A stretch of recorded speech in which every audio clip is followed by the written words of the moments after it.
Good morning, everyone, and welcome to American Grit, a chat with John. I know a lot of you are really like, this show kind of sucks without that other bearded guy.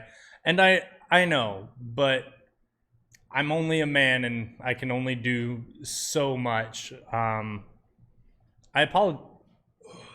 Hey, what's up, man? Oh. Hi. Well, hey there. Hi. Welcome. Hi. I know you guys missed him. He's back. You love him.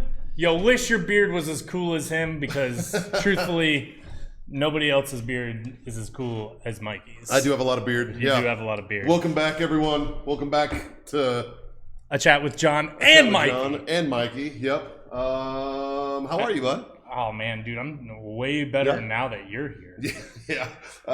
Sorry about that. We had a little bit of Well, personal no, snafu and stuff. I had some things.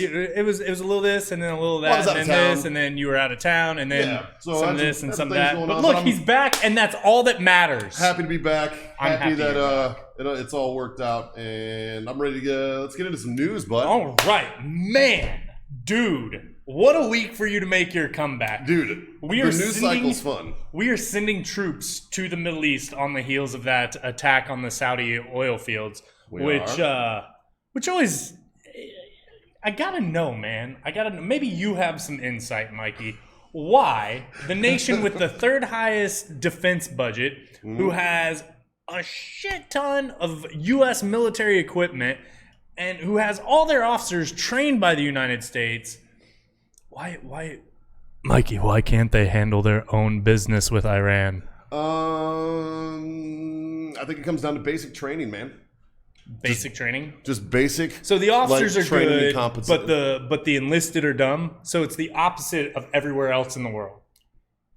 Yeah, I'll call that. I mean, You'll call that? Because if there is a place on the planet that's back-assward, it's that area. You know, I just don't get it. Like, look, everybody knows exactly how I feel about Saudi Arabia, man. Like, I hate the Kingdom of Saudi Arabia. I cannot stand them. I don't like that we're always like... Get your shares out. Yeah, get your shares out while I'm ranting and raving about Saudi Arabia. Dude, those guys, that's where the friggin' 9/11 hijackers came from. The Department of Justice is set sometime soon to release the names of a high-level Saudi official who had helped the hijackers. Like, Bin Laden is from Saudi Arabia. The dudes, they straight up killed a journalist who was anti-House of Saud. Mm-hmm. And got away with it. Yep.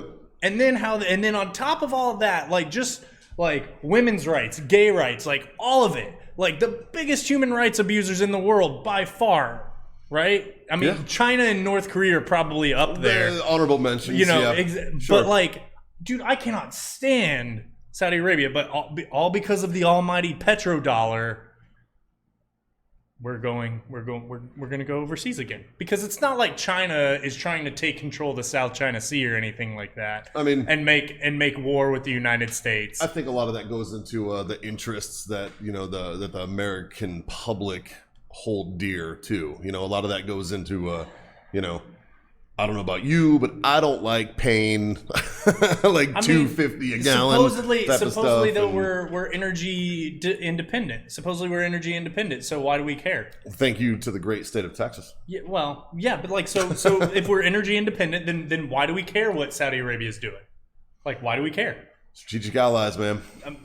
Yeah, strategic allies who do what? Literally nothing. They didn't help us in Iraq. They didn't help us in Afghanistan. All they did is kill an anti-government freaking journalist, provide 19 dudes to fly planes into our towers, and then, secretly hide the Bin Laden family for God knows how long. Dude, they're thrown off. Yeah, what a great ally. Thrown off. What a great ally. I hate those guys so much, man. Yeah.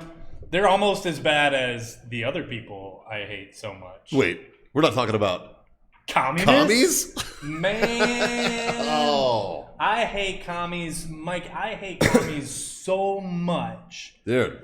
That I would rather be forced to listen to Justin Bieber on repeat the rest of my life. Yeah.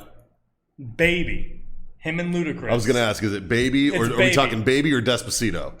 baby. Okay. Right? I would rather be forced to listen to that for the rest of my life than to be a communist. Yeah. I would rather take this entire energy drink anally. I don't know if you can say that, Mike. That's, like, we crossed some lines, but I don't know if that's an image our viewers are... Then be a communist. That's how strongly I feel against communism. That's a pretty strong feeling. I'm not going to mention any more anal things on this show. I mean, it happens. Speaking of anal things, it throws Area off. 51, aliens. Yeah, clapping cheeks. Clapping alien cheeks. Love it. It didn't happen. It didn't happen. What a bunch of cowards. There was like 110 that showed up. I think. There were like 110, and it turned out to be like Burning Man in the outside of Area 51. And you know the worst thing? I saw a picture of one of the guards I saw it on Reddit. One of the guards, they were like, "Oh, so what would you be doing if you weren't, out here guarding us?" He's like, "Sleeping." I'd be sleeping. You're ruining my day. You assholes are ruining my rest cycle. Literally. Like, thanks a lot. Yeah. And they're like, "Well, here's the Coke." He's like, "Yeah, this makes up for it. Thanks a whole bunch." Yeah. I mean, I don't know. I don't know, man.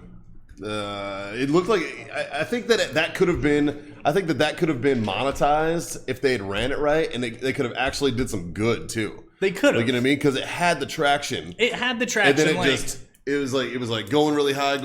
Yeah, we're all gonna go clap alien cheeks, and then no, we're not. Yeah, Well, I think didn't the guy get arrested? The guy that or he got questioned by the FBI or something. The guy that organized it. Did you see that guy? Yeah. I mean, look, we're not the most wholesome looking individuals either. Yeah. But that dude was Naruto, a league of his own. He was, Naruto running or whatever. Yeah, Naruto. I'm up on my weeb. That's how little I know about it. I'm up on my weeb intellect. I know exactly what's going on. So while they were planning this raid, so like the DoD, one of the squadrons made a joke that said that they were ready for the Area 51 raiders, and it tweeted a picture of a B-2 bomber. That's right. Right? And now the DoD is under immense heat. They're apologizing for it. I don't think they should apologize. It was a tweet. It was a joke. It's a joke, man. If you're going to joke about forcing your way onto a top secret military installation, if you're going to say that and you're going to make the joke that you're going to force your way onto Area 51, then you shouldn't get butthurt when they make the joke back that, okay, well, we have a B-2 that's going to ruin your day. Yeah. It's a joke, not a dick. Don't take it so hard. Yeah, I agree. But if this shows us anything, first off, it shows us that gun control is a joke. And if they got a B-2, then we should have a B-2. I mean, I agree with that anyways. I want a B-2. They got a tank? We should have a tank. I want to be able to call in air. Yeah, right? Come on. Number two, the immense cost of doing that. That's why people should realize it's a joke. I looked up the numbers, by the way, Mikey. Yeah. Do you want to know what one flight hour for a B-2 bomber costs? Can I guess? Can I take a stab in the dark? Take a guess. I'm going to take a stab in the dark that it's... I told you what it was earlier. You did, but... Are you going to do this for show? I don't remember it.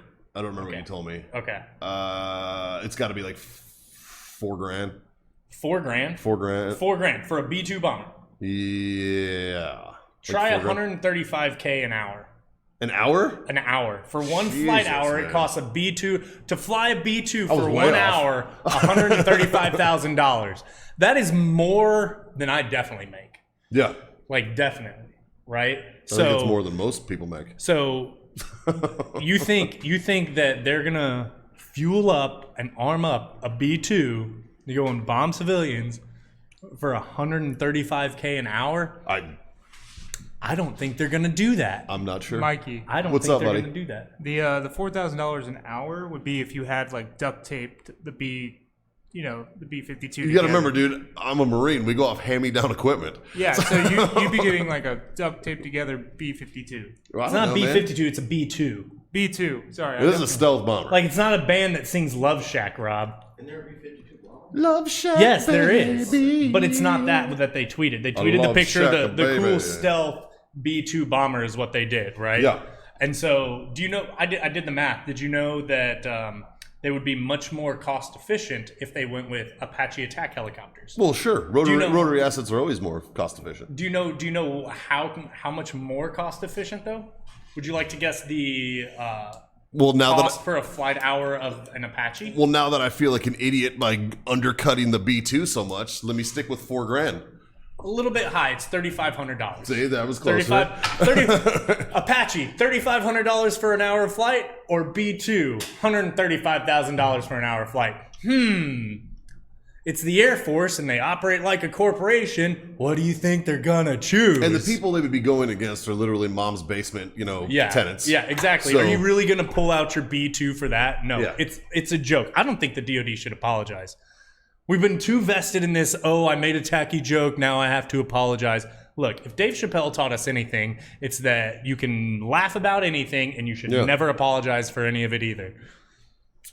Right? Did he pass math from Marine? No. No. He didn't. No. He did not. I did not. Did you?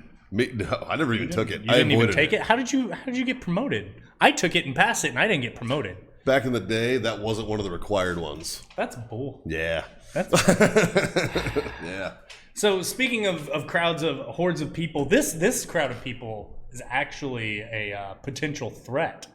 I'm really excited about this. I'm really excited to see what happens. Guys, you know what we're talking about. We've been talking about it ever since it first kicked off. Hong Kong still protesting strong. Dude. Man.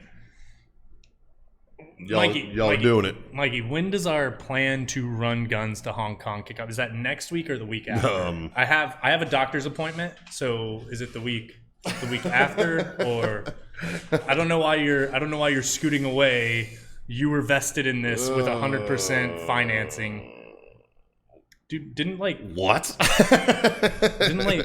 Citibank finance this? There's no gun running. There's no gun running. But I mean, there's no gun running. They Mikey. definitely. You know why there's no gun running? Because if there was, these protests would gain a lot more traction. Dude, that's the one thing that we have in America that they don't have there is this. We have a Second Amendment. Yeah. They don't have that there. So there's no. It's real hard to overthrow. It is this day and age. You're not hitting with sticks and muskets and stuff. It's real hard to overthrow without having some kind of a medium to go guerrilla warfare. You know what I mean? The thing is, so the reason we're talking about it today, I know we talk about it a little bit every week because it always seems like there's something new that they're going to do. But it just seems like it escalates all the time. October 1st is China's 70-year anniversary. Mm-hmm. That will mark 1 year longer they've lasted as a communist nation than the Soviet Union. Yeah. Their predecessors who set them up and financed them and did everything. That would mean they've 1 more year, right? Yep. So an expert on China, there's his name is Orville Schell, and he's a China specialist at the Asia Society. And he said a confrontation of monumental proportions is coming up. Clearly, something will happen on October 1.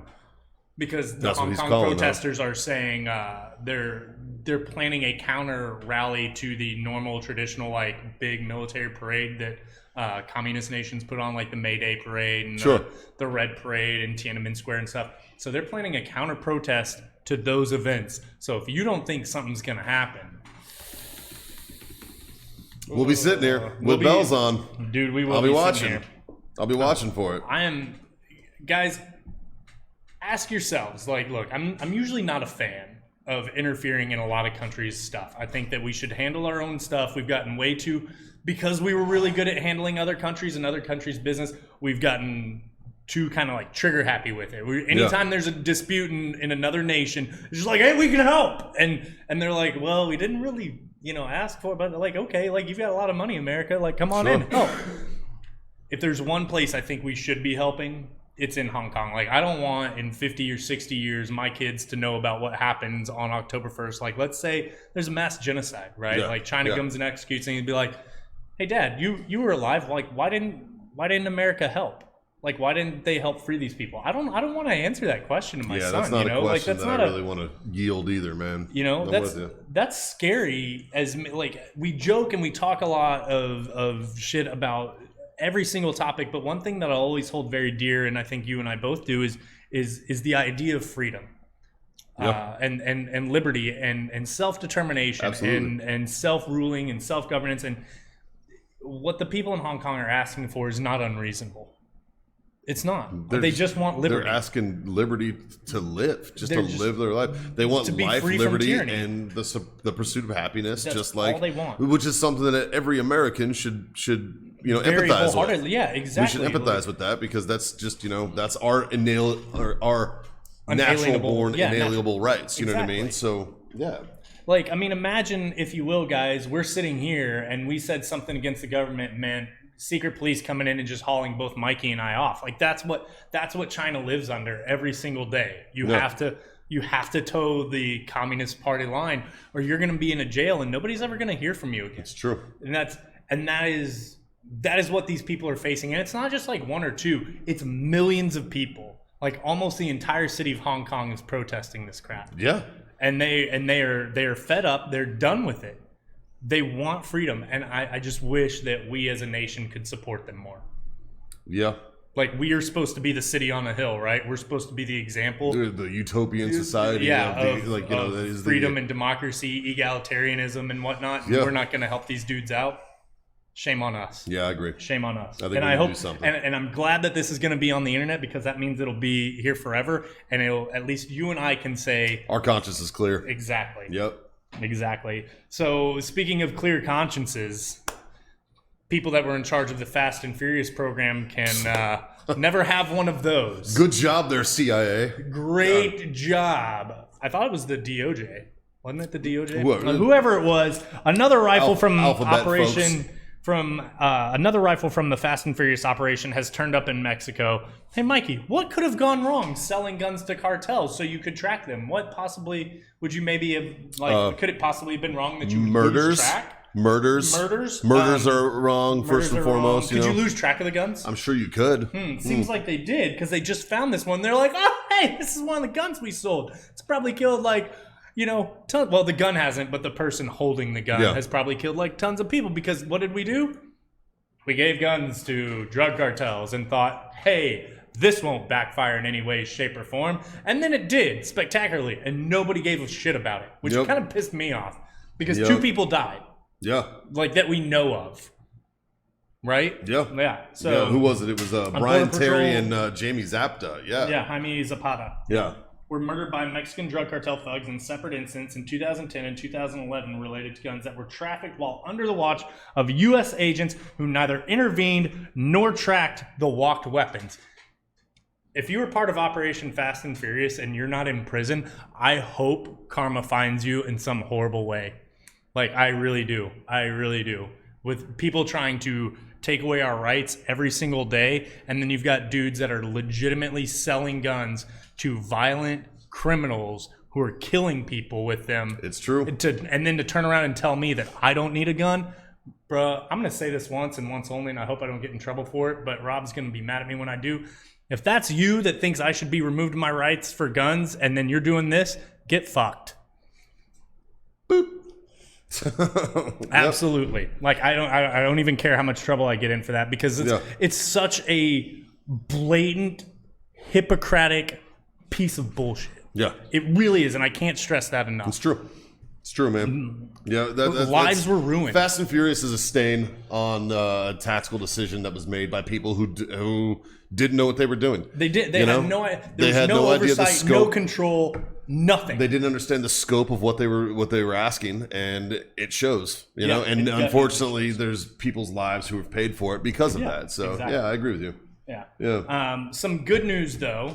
Some good news. Maybe this will help de-escalate tensions in the area. The British tanker that was captured by Iran, the Steno Impero, is free to leave. Iran has released it. How long do they have it? 2 months. I think we should go and take Iran for 2 months and then just release it. It wouldn't even. Here you go. But that was a pretty big thing, because Britain was not taking that sitting down. They were not big fans of that, and as weak as Britain has gotten in the recent years with their responses to everything, that really fired them up. And we were, I do believe, on this, after they seized that tanker, we were on the brink of actually committing some troops to action over it. It was a pretty close. big deal. But and I think Iran knew that. Yeah, no, Iran knew that. Like, You know, the problem is that they're testing our lines. Yeah, Which is what I don't like. Iran is testing America and its allies' lines. Yeah. You know, to see how far can we push these lines. And it seems that they keep pushing a little farther and a little farther and a little farther. Anytime you do that, there's a danger. Bad news, man. Well, yeah. Anytime you do that, there's a danger. Because That's a gamble that you shouldn't be do you really want to see what happens when you accidentally push too far? Like, look. Yeah. I'm on the board of like, look, if we go to war, we better like win it. Yeah. So I'm in favor of we don't like, go to wars to lose. Yeah, we don't go to wars to Yeah. lose anymore. Like, we don't do this forever war stuff. If it were up to me, we wouldn't have been in Afghanistan for 20 years. We wouldn't have been in Iraq for 15 years or whatever. It'd have been finished if it was up to me. It'd have been finished, and you we'd been. go in and you kill all the bad guys, and then you know what? You leave. You leave. Hey, The only thing that worries me about that is that we try to do that, and that's what created the vacuum that in turn created ISIS. I mean, I get that. You know what I mean? So, I mean, I think that we need to do what we did with Germany, where we went in there. You're not allowed to have a military for now, and we're leaving a presence, and we set up our presence. Back in the day, it was command and conquer. Yeah. The fact that and I know we shouldn't go take over other people's countries. But if we're going to do all-out armed conflict, we should at least leave a presence. Yeah. You know? Well, so this is what I said. Look at Japan. Look at Germany. And we've done it in the past. Why did we change our tactics? I don't know. I think there's. So I said this a couple of weeks ago. This is a very unpopular opinion, by the way. But I said, look, if we're actually going to go to war, we should make it old school rules. Go to war and plunder that nation's wealth and then leave. Look, if we're really going to be in the business of creating forever wars, then we might as well make it profitable by taking all their stuff. Like, oh, we came in, we kicked your butt, you were doing some stuff. Like, go to Iran, whip their butt, take all their gold, and be like, it's a thing, start man. from scratch. Start from scratch. So that's what I'm kind of on. Yeah. Matthias is the sandbox is so fun to see the sights and shoot some stuff. Man, there ain't nothing nice over there to see. Like Iron sights, no scope. I'm with it, man. I qualified for 10 years on iron sights, baby. Yeah, man. Iron sights are dope. Yeah. But like, dude, for real, can we do China or like Venezuela? Like, I'm tired of seeing sand. Like, can we see something else? I don't know though, dude. I've been in jungles. I prefer sand. Yeah, but what if there's sandy beaches? Like, I'm sure there's sandy, nice beaches. Like, there's nice beaches on California. You'd think that China would probably have some nice beaches too. Probably. Right? Like, Maybe. they've got to have some nice beaches. Set up a fob right on one of them beaches, yo. There you go. Little the Marine beachhead. Corps would get it. Yeah. Because we're amphibious. We want a we could beachhead. We have a beachhead. See? That's all right. See? Go swimming a little bit, catch a little fish, maybe a little mahi-mahi. Yeah. Have a little grill out. Clint Eastwood made a movie back where he was a drill instructor. Maybe you shouldn't talk. Maybe you should. He took the beach and shit like that. He was a drill instructor. No, maybe you should not talk. Oh, you're talking about Heartbreaker Ridge. Yeah, he wasn't a drill instructor. And that was about Grenada. Yeah, that was Grenada, and he was a platoon sergeant for recon. For recon platoon. Yeah, but good. This is the AK-47 Good getting everything assault wrong on that entire thing. He went to Kosovo and he was a drill instructor, and it was Clint Eastwood. Let's make that movie. Yeah. Okay. Like, right face forward march, guys. Gunny Highway. Yeah. Right. It's awesome. Guys, we hope you've enjoyed the show today. Everybody, if you haven't already said so in the comments, welcome Mikey back. Welcome his beard back. Give him some love. If you haven't shared it, share it out, because you know that's what we're going to ask you to do.